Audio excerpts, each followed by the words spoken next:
नमस्कार दोस्तों। डी और एफ ब्लॉक के इस तीसरे पार्ट में आप सभी का स्वागत है।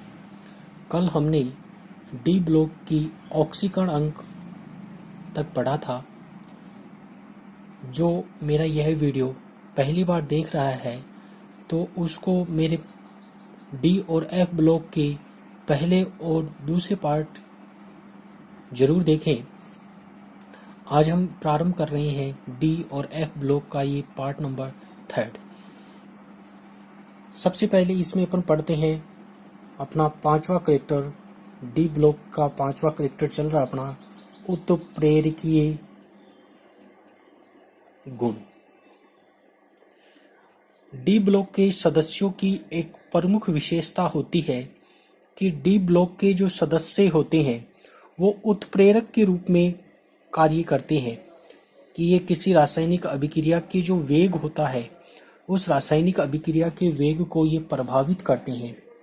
तो डी ब्लॉक के सदस्य ही मुख्य रूप से उत्प्रेरक के रूप में ही कार्य करते हैं। क्यों करते हैं? उसका कारण ये है कि इनका परिवर्तित ऑक्सीकरण अंक होता है। परिवर्तित ऑक्सीकरण अंक होने के कारण डी ब्लॉक के जो सदस्य हैं वह उत्प्रेरक के रूप में कार्य करते हैं।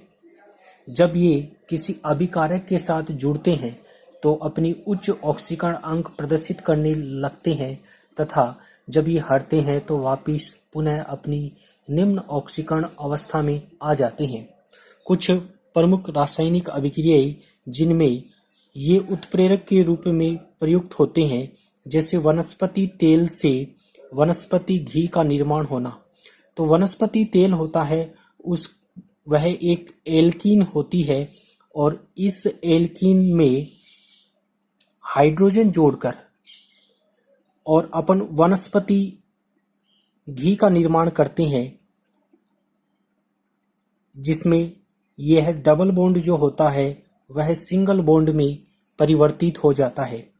इस रासायनिक अभिक्रिया के लिए उत्प्रेरक के रूप में निकल अभिकारक प्रयुक्त किया जाता है। तो ये फॉर्मूला हो गया वनस्पति घी का। नेक्स्ट अपन बात करते हैं, एक विधि आती है हेबर विधि। हेबर विधि के द्वारा अमोनिया का निर्माण किया जाता है। हेबर विधि में अमोनिया का निर्माण के लिए नाइट्रोजन और हाइड्रोजन दोनों आपस में जुड़ते हैं और जुड़ने के बाद में अमोनिया का निर्माण होता है, जिसका सूत्र होता है NH3। इसके लिए कैटालिस्ट के रूप में आयरन और मोलिब्डेनम, यहाँ पर मुख्य रूप से आयरन जो होता है वह उत्प्रेरक होता है, जबकि मोलिब्डेनम जो होता है उत्प्रेरक वर्धक होता है। तो यहाँ पर मुख्य रूप से यदि अपन बात करें, आयरन जो होता है वह उत्प्रेरक होता है जो डी ब्लॉक का सदस्य होता है। इसी प्रकार से यदि अपन पॉलीथीन का निर्माण करें, पॉलीथीन का फॉर्मूला होता है CH2 double bond CH2। Ethene से पॉलीथीन का निर्माण होता है तो CH2CH2 और इसकी N यूनिट आपस में जुड़ जाती है तो इससे निर्माण होता है पॉलीथीन। इसके लिए एक प्रमुख कैटालिस्ट प्रयोग किया जाता है, टाइटेनियम टेट्राक्लोराइड और ट्राई इथाइल एल्यूमिनियम। इसको अपन कहते हैं तस्सीगलर नाटा उत्प्रेरक। तस्सीगलर नाटा उत्प्रेरक जो होता है, कईयों में ये जिगलर नाटा उत्प्रेरक भी दे रखा है कई बुकों में, तो इसको अपन कहते हैं तस्सीगलर नाटा उत्प्रेरक। टाइटेनियम यह मुख्य रूप से उत्प्रेरक होता है। इसी प्रकार से अपन बात करें, एक विधि आती है ओस्टवाल्ड विधि। ओस्टवाल्ड जो विधि होती है, उस ओस्टवाल्ड विधि में अमोनिया का विघटन होता है और यहाँ पर ऑक्सीजन की प्रेजेंस में ये टूटता है, तो इससे अपने पास NO प्लस H2O का निर्माण होता है। तो यहाँ पर यदि अपन बात करें तो इस रिएक्शन के लिए प्लेटिनम जो होता है वह उत्प्रेरक होता है। रिएक्शन को बैलेंस करने के लिए यहाँ पर 3 जोड़ देंगे, यहाँ पर 5 जोड़ देंगे, यहाँ पर 4 जुड़ जाएंगे और 12, तो यहाँ पर 6 H2O बन जाएगा। तो ऑस्टवाल्ड जो विधि होती है वहां पर प्लेटिनम, तो ये सभी जो रिएक्शंस होती है उनमें उत्प्रेरक के रूप में डी ब्लॉक के सदस्य हैं वो काम आ रहे हैं। नेक्स्ट गुणधर्म, इसका छठा गुणधर्म होता है रंग।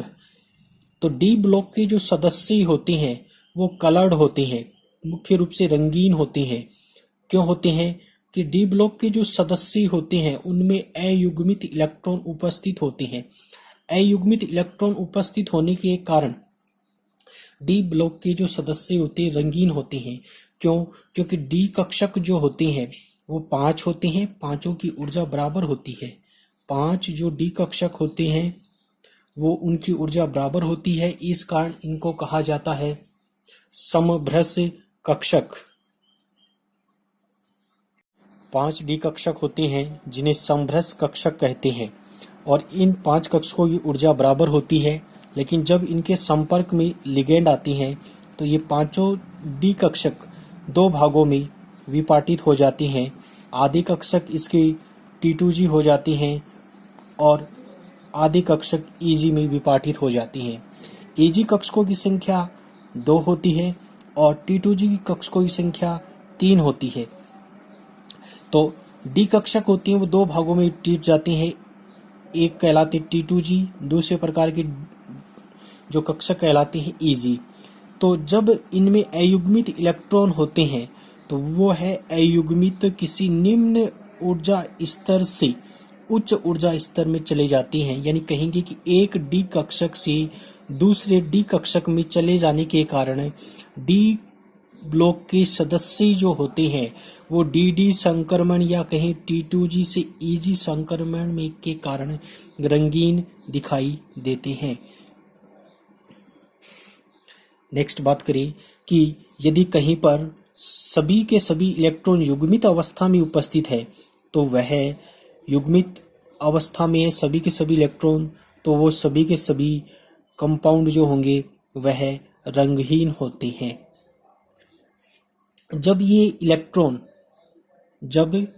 इलेक्ट्रॉन अयुग्मित इलेक्ट्रॉन दृश्य प्रकाश से ऊर्जा अवशोषित करके निम्न अवस्था से उच्च अवस्था में चले जाते हैं तो ये जिस रंग के तरंग दैर्ध्य या लैम्डा का अवशोषण करते हैं उसके पूरक जो रंग होता है वो अपन को दिखाई देता है।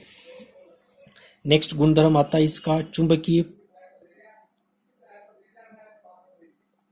प्रकृति।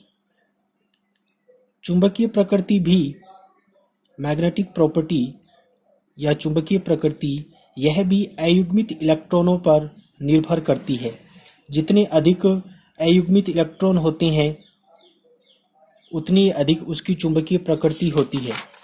चुंबकीय प्रकृति का जो मान होता है वह चुंबकीय आघूर्ण पर निर्भर करता है। चुंबकीय आघूर्ण जो होता है उस पर निर्भर करता है और चुंबकीय आघूर्ण को रिप्रेजेंट किया जाता है म्यू द्वारा। इस म्यू को ज्ञात करने का फॉर्मूला होता है √n+2 बार मैग्नेटोन। बार मैग्नेटोन चुंबकीय आघूर्ण की यूनिट होती है और इसको ज्ञात करने के लिए फॉर्मूला लगाया जाता है √n+2 बार मैग्नेटोन। यहाँ पर n जो होता है वह अयुग्मित इलेक्ट्रॉनों की संख्या होती है। जितने ज्यादा अयुग्मित इलेक्ट्रॉन होंगे म्यू की वैल्यू उतनी ही ज्यादा होगी। माना म्यू हमारे पास अयुग्मित इलेक्ट्रॉनों की संख्या 0 है तो म्यू बराबर कितना आएगा 0, क्योंकि अपन यहाँ पर 0 रखेंगे तो इसका अंडर रूट लेंगे तो अपने पास आएगा 0। इसी प्रकार से अयुग्मित इलेक्ट्रॉनों की संख्या यदि अपने पास 1 है तो यहाँ पर 1 रखेंगे, 1 + 1 + 2 तो अपने पास आ जाएगा 2 + 1 3 और 3 को 1 से गुणा करेंगे तो आ जाएगा 3। तो अंडर रूट 3 जो होता है उस अंडर रूट 3 की वैल्यू होती है 1.73 और यूनिट लगा देंगे अपन बार मैग्नेटोन। कैसे? क्योंकि जब अपन इसकी वैल्यू 2 रखते हैं तो 2 रखेंगे तो यहाँ पर 2 + 2 2 × 2 + 2 तो अपने पास 2 और 2 4 और 4 को अपन 2 से गुणा करेंगे तो 8 तो अंडर रूट 8। आपको पता अंडर रूट 9 की वैल्यू होती है 3 और अंडर रूट 8 की वैल्यू हो जाएगी इससे कम, तो 2.82 बार मैग्नेट्रॉन इसकी वैल्यू होती है। इसी प्रकार से अयुग्मित इलेक्ट्रॉनों की संख्या 3 होने पर इसकी वैल्यू हो जाएगी 3 यहाँ पर 3 रखेंगे तो अपने पास आ जाएगा अंडर रूट 15 है, और अंडर रूट 15 की वैल्यू होती है 3.87 बार मैग्नेट्रॉन। इसी प्रकार से यदि अपन 4 रखें तो 4 अयुग्मित इलेक्ट्रॉनों पर इसकी वैल्यू आ जाएगी 4.90 बार मैग्नेट्रॉन। इसी प्रकार से यदि अपन 5 रखें तो ये वैल्यू आ जाती है 5.92 बार मैग्नेट्रॉन। तो इस प्रकार से अपन म्यू की वैल्यू निकाल सकते हैं। एग्जाम में काफ़ी बार ये ऐसे भी पूछा जा सकता है कि कोई अपने पास तत्व है और उस तत्व का चुंबकीय आघूर्ण 5.92 है, तो अयुग्मित इलेक्ट्रॉनिक संख्या कितनी होगी? तो स्वाभाविक बात है, यदि 5 है, 5.92 है तो इसके आगे आप कितना है 5, तो 5 है तो इसकी यूनिट भी कितनी हो जाएगी 5। यदि मान लो 4.90 तो इसके आगे कितना है 4, तो इसको अपन को ये समझने के लिए 4, 3 है तो 3 के आगे 3। तो इस प्रकार से अपन ट्रिक्स के साथ भी इसको याद रख सकते हैं। अब ये जो चुंबकीय प्रकृति के आधार पर यदि जो पदार्थ है उनको अपन 3 भागों में बांट सकते हैं। पहले प्रकार के कहलाते हैं प्रतिचुंबकीय डायामैग्नेटिक या प्रतिचुंबकीय पदार्थ। प्रतिचुंबकीय पदार्थ वे होते हैं जिनमें अयुग्मित इलेक्ट्रॉनों की जो संख्या होती है वह शून्य होती है, जिसमें कोई भी अयुग्मित इलेक्ट्रॉन उपस्थित नहीं होता है, तो वो पदार्थ कहलाते हैं प्रतिचुंबकीय पदार्थ। इनमें सभी के सभी जो इलेक्ट्रॉन होते हैं वह युग्मित अवस्था में उपस्थित होते हैं, जोड़े के रूप में उपस्थित होते हैं। जोड़े के रूप में उपस्थित होने के कारण इनमें इनका चुंबकीय आघूर्ण जो होता है, नेट चुंबकीय आघूर्ण, वो एक दूसरे के विपरीत होता है और इस कारण से इसका मान शून्य रहता है। यदि इस चुंबकीय क्षेत्र में किसी पदार्थ को रखते हैं तो यह पदार्थ जो होता है वो चुंबकीय बल रेखाओं को प्रतिकर्षित करता है, चुंबकीय बल रेखाओं को अपने से दूर करता है। तो वे पदार्थ जो चुंबकीय क्षेत्र में रखने पर वस्तुओं को अपने से प्रतिकर्षित करते हैं, चुंबकीय बल रेखाओं को अपने से दूर करते हैं, वो पदार्थ कहलाते हैं अपने पास प्रतिचुंबकीय पदार्थ। यहाँ पर अयुग्मित इलेक्ट्रॉनों की संख्या शून्य होती है। दूसरे प्रकार के जो पदार्थ आते हैं वो कहलाते हैं अपने पास अनुचुंबकीय पदार्थ।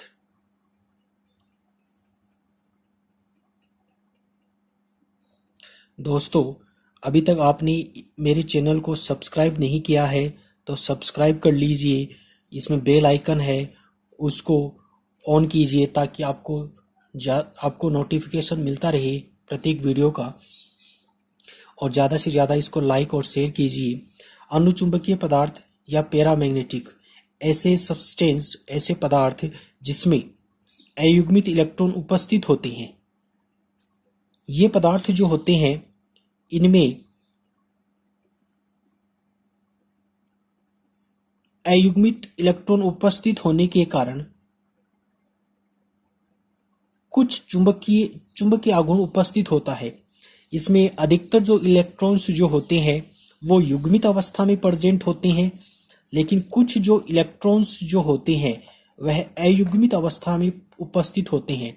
तो यहाँ पर अपन बात करते हैं चुंबकत्व का मान बहुत कम होता है। ऐसे पदार्थ जो होते हैं जब इनको चुंबकीय क्षेत्र में रखा जाता है तो ये चुंबकीय बल रेखाओं को अपनी ओर आकर्षित करते हैं।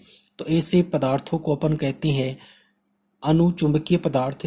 ये पदार्थ तब तक ही चुंबकत्व प्रदर्शित करते हैं या चुंबकीय पदार्थों को अपनी ओर आकर्षित करते हैं जब तक चुंबकीय क्षेत्र उपस्थित होता है। ये पदार्थ जो होते हैं चुंबकीय क्षेत्र अनुपस्थित होने पर इनका कोई प्रभाव नहीं होता है, लेकिन चुंबकीय क्षेत्र लगाने पर ये चुंबकीय बल रेखाओं को दूर करते हैं। ये पदार्थ है चुंबकीय क्षेत्र नहीं होने पर इनका कोई प्रभाव नहीं होता है, लेकिन जैसे चुंबकीय क्षेत्र आरोपित करते हैं तो ये चुंबकीय पदार्थों को अपनी ओर आकर्षित करते हैं। तीसरे प्रकार के जो पदार्थ होते हैं वो कहलाते हैं लोह चुंबकीय पदार्थ। ऐसे पदार्थ हैं जिसमें अयुग्मित इलेक्ट्रॉनों की संख्या अधिक होती है या चुंबकीय क्षेत्र में उपस्थित होने पर ये पदार्थों को अधिक प्रबल रूप से आकर्षित करते हैं तथा इनमें चुंबकीय क्षेत्र में रखने पर इनमें सभी इलेक्ट्रॉन्स युग्मित अवस्था में व्यवस्थित हो जाते हैं और ये प्रबल रूप से पदार्थों को आकर्षित करते हैं। इनको चुंबकीय क्षेत्र हटा लेने के बाद भी चुंबक तो उपस्थित होता है। एग्जाम्पल के रूप में यदि अपन बात करें तो आयरन, कोबाल्ट, निकल आदि। नेक्स्ट गुणधर्म अपन पढ़ते हैं अंतराकाशी यौगिक। अपना नेक्स्ट गुणधर्म है ये, हमने 7 गुणधर्म पढ़ लिए अभी तक। 8वां गुणधर्म है अंतराकाशी यौगिक, इंटरस्टिशियल कंपाउंड। अंतराकाशी यौगिक डी ब्लॉक के सदस्यों का एक प्रमुख गुणधर्म ये भी होता है कि ये अंतराकाशी यौगिक का निर्माण करते हैं। अंतराकाशी यौगिक क्या होते हैं? अंतराकाशी यौगिक मतलब है कि डी ब्लॉक के जो सदस्य होते हैं सभी धातु होते हैं और धातुओं का एक निश्चित क्रिस्टलीय संरचना होती है। वे क्रिस्टल के रूप में व्यवस्थित होते हैं और जब इस क्रिस्टलीय संरचना में सभी परमाणु एक निश्चित व्यवस्था में व्यवस्थित होते हैं तो उसके पश्चात भी यहाँ पर कुछ निश्चित स्पेस रह जाता है जिसको अपन कहते हैं अंतराकाश, इंटरस्टिशियल। तो अंतराकाश कहते हैं। इस अंतराकाश में छोटे परमाणु जैसे हाइड्रोजन, बोरोन, नाइट्रोजन, ऑक्सीजन, ये छोटे जो परमाणु है वह इसमें यहाँ पर अंदर आकर जुड़ जाते हैं। ये जब इन बीच में आकर जुड़ जाते हैं तो इस प्रकार की यौगिकों को कहा जाता है अंतराकाशी यौगिक। ये अंतराकाशी यौगिक होते हैं, एक तो विद्युत के सुचालक होते हैं। नेक्स्ट बात, ये कठोर होते हैं, मजबूत होते हैं, इनके गलनांक जो होते हैं वह उच्च होते हैं। तो ये सभी गुणधर्म होते हैं अंतराकाशी यौगिकों के। नेक्स्ट अपन बात करते हैं मिश्र धातुओं का निर्माण। 9वां गुणधर्म है मिश्र धातुओं का निर्माण, अलॉय फॉर्मेशन। मिश्र धातुओं का निर्माण डी ब्लॉक के सदस्यों का एक प्रमुख गुणधर्म होता है।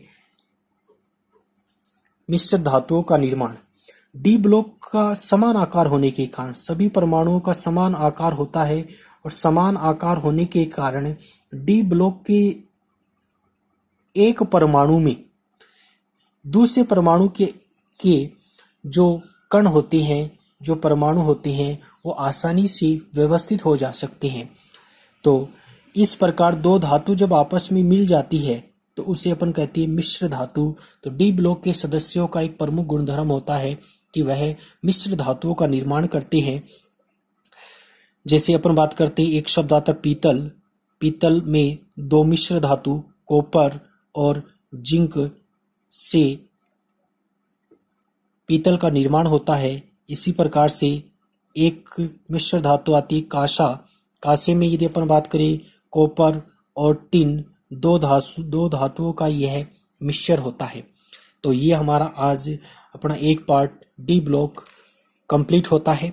नेक्स्ट वीडियो में अपन एफ ब्लॉक स्टार्ट करेंगे और एक ही वीडियो में वह अपना चैप्टर इसके साथ ही अपना जो ये लेसन जो है वो कंप्लीट हो जाएगा। आप सभी से निवेदन है कि आप इस वीडियो को ज़्यादा से ज़्यादा शेयर करें, ज़्यादा से ज़्यादा सब्सक्राइब कीजिए। धन्यवाद।